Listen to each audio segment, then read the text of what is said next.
everyone, welcome back to my channel. If you don't know me, this is Eleanor and I'm getting a master's degree in Italy. I'm Italian, I also got a bachelor's in Italy, but I got to study for a semester in Norway, so I got to see a different university system, and I also got to talk with students from all over Europe and to understand more about their university systems.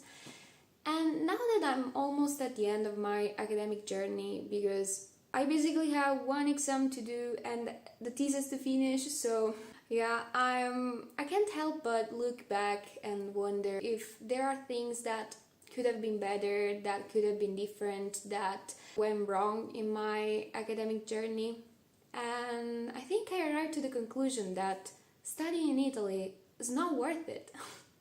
So I don't want to discourage anyone to come to study in Italy. There are also good things of studying in Italy. Maybe I will talk about them later in the video. But I was talking to my friends and university colleagues, and I could see that we were all a bit disappointed about how our academic journey in Italy went. And there are some issues with the Italian university system, and I want to talk about them because if you're an exchange student, an Erasmus student who's thinking about coming to study in Italy, you should probably know that. I don't want to discourage you again, but you should know what to expect. So I will talk, of course, about my experience, which is the experience of someone who studied mostly humanities, except for a brief moment in which I was enrolled in another university and I was studying circumpolar studies, but I never finished it because apparently I'm no Wonder Woman and I can't really do two things at the same time. Yeah, how shocking, I know. But yeah, I studied mostly humanities and I have a bachelor in literature, music and performing arts, and I'm getting a master's in linguistics. I've studied in La Sapienza, the biggest university of Rome and of Europe. So most of the things that I will say are probably valid for La Sapienza, for Rome, but I believe they're similar in many parts of Italy. If you're Italian, if you had a similar experience, a different experience, if you study scientific subjects maybe and things are different for you, let me know. But yeah, I will talk about my experience. I have a list of reasons why you shouldn't study in Italy, and I wrote this list talking with my friends and colleagues, so it's kinda shared.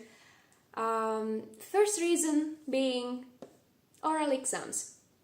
In Italy, you mostly have oral exams, and when I say mostly, I mean that in my master, I haven't had a single written exam, and in my bachelor, I've had 2 written exams out of 21. So, exams in Italy are basically oral exams. That's it. You have 1, 2, 3, 4 books, depending on the number of credits.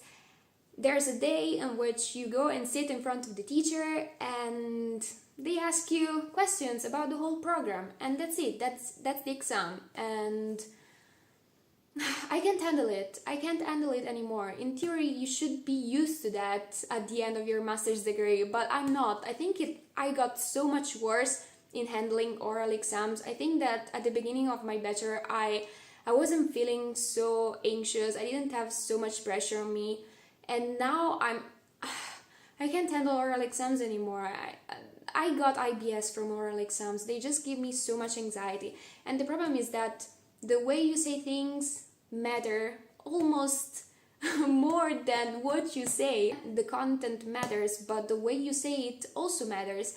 And there are so many emotional factors that can influence the way an oral exam goes.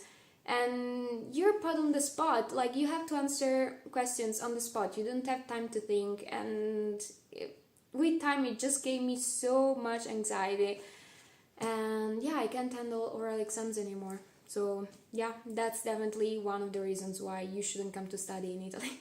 Another reason is that professors want to be treated like gods. When I went to study in Norway, one of the cultural shocks that I had was that you were able to call the teachers by their first names. When I heard that, I was like, What? Like, are we supposed to do that? Is it allowed? Because in Italy, if you call a teacher by their first name, is outrageous. Like, they would look at you like you just said some blasphemy. And yeah, no, you definitely can do it. But it's not just that. Like, there is generally a gap between teachers and students. Like, teachers are here and students are very low, and you will never, like, there isn't a common ground. Like, teachers are very high and students are very low, and you can't really communicate with them. And sometimes they don't really want to help you. Like, you can't really talk to them. I've had teachers that didn't even want you to ask questions during lectures. Like, they would say, if you have questions, I will maybe answer at the end of the lecture, but probably during the lecture I will give you all the answers you need, so there will be no need to ask any question. And so yeah, no, you don't really have a relationship with the teachers, and this is mostly valid for big universities, I guess, especially if there are like 200, 300 students in every class. But I've also studied for a period in, yeah, I've changed a lot of universities. I've also studied for a period in northern Italy in the University of Ferrara that was much smaller than Sapienza, and there were classes, it was also during COVID time, so there were classes where we were 2 or 3, and there was still this separation between teachers and students. So the number of students, I don't think really matters. There's just this general separation between teachers and students. Another reason is that, and I think this is the worst point, I think this is so bad for Italian university, which is you don't learn to write academic text till your dissertation. We don't learn to write because, as I said, Italian exams are mostly oral exams, so you don't need to write essays, you don't need to do anything else in between. There isn't any class in which they teach you how to write, so you basically never write for 3 years, and then at the end, or for 5 years if your course is a 5 years course, and then you arrive at the end where you're supposed to write a dissertation, but no one ever told you how to write, so you don't really know how to do it. And most of us are very lost when we arrive to the point in which we have to write when no one ever told us how to. And this is a problem that we have also in middle school, in high school, because no one teaches us how to write. We never learn to write, especially academic texts. And this is such a problem because if you want to stay in the academic world, if you want to pursue a PhD, if you want to study abroad, you need to learn how to write, especially essays and stuff, and we don't know how to do it. The academic world is based on essays, and we don't know how to write essays. And when I went to Norway, I failed, of course, my first essay because I had never written one, and I was 21, like, what the fuck? This is so bad. I think that people in Italy don't realize how bad it is that we do not learn how to write. But yeah, I think that's so bad. And there are some courses in which they try to make you write, especially if you're studying English language and literature. They try to make the course as international as possible, but generally we don't know how to write, and that's very bad. Another reason is there is no community life. The university doesn't care if you live or die. The university doesn't care if you make friends. The university doesn't care if there is a good community around you. I've never seen university organizing anything. In Norway it was so different. In Norway the university actually cared about you making friends, actually cared about you having a social life, and they were organizing so many things. And in Italy, the only thing you can do is going to talk to other people at the end of lectures and stuff, and maybe you can organize something with them, maybe you can become friends with them, but the university will never help you in that. I believe if you're an exchange student, it's probably a bit different because university generally tries to do something for exchange students, but yeah, generally there is no community life in Italy. Yeah, another point, I wrote exactly theory, theory, theory, and only theory. So Italian universities are very theory oriented. They focus a lot on theory. As I said, I studied literature, music, and performing arts, which means I studied theater, cinema, music, but I studied history of theater, first year, second year, history of cinema, first year, second year, history of music, an 800 pages book, but I haven't studied anything practical. If you want to study practical things, you need to do it outside university.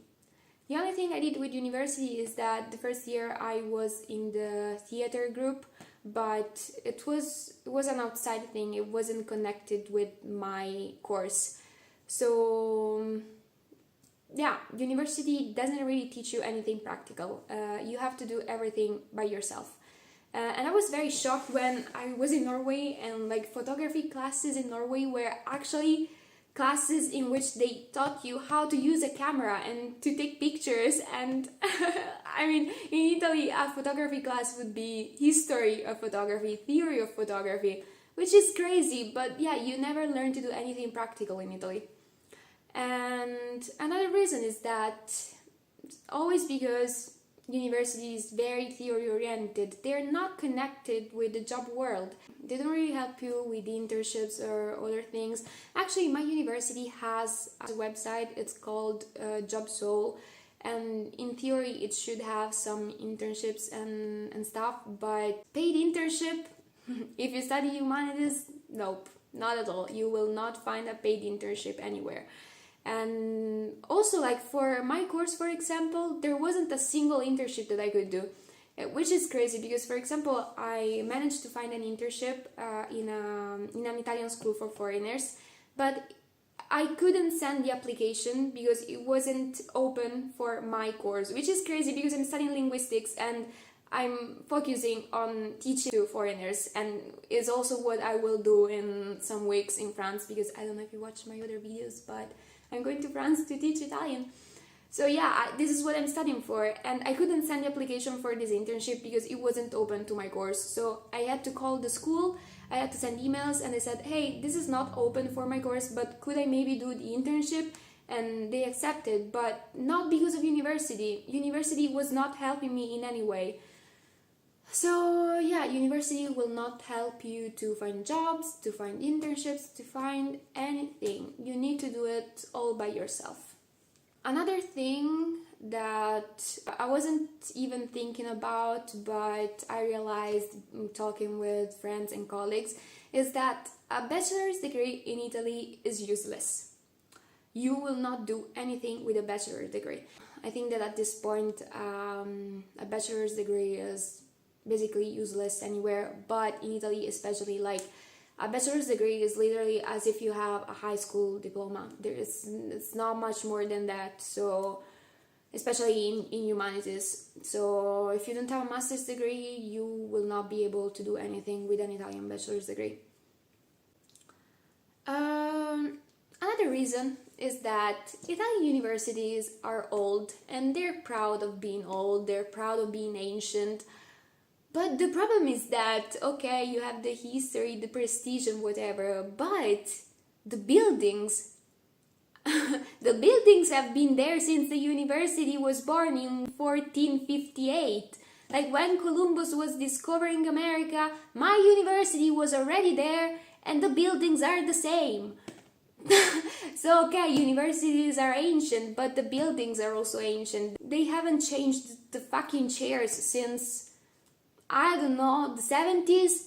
So yeah, that's not so good. Like there are few Italian universities that are modern, but most of them, like there are many Facebook groups where they send like pictures of universities that are falling down, and sometimes you can see like that when it rains inside, or like walls that are falling. So Italian universities are old. Another problem is the bureaucracy.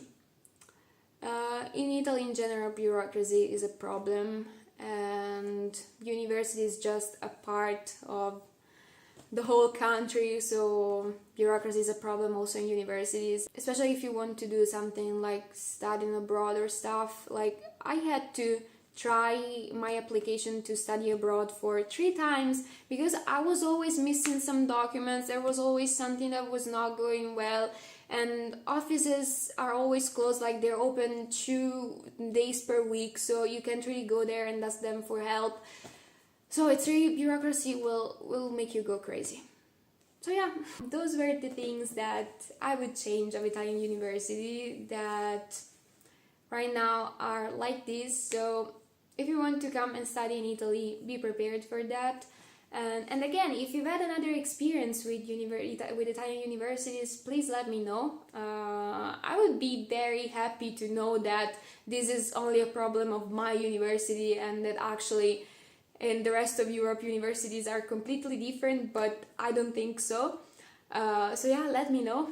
And as I said, there are also some positive sides of studying in Italy. First of all, it's cheap.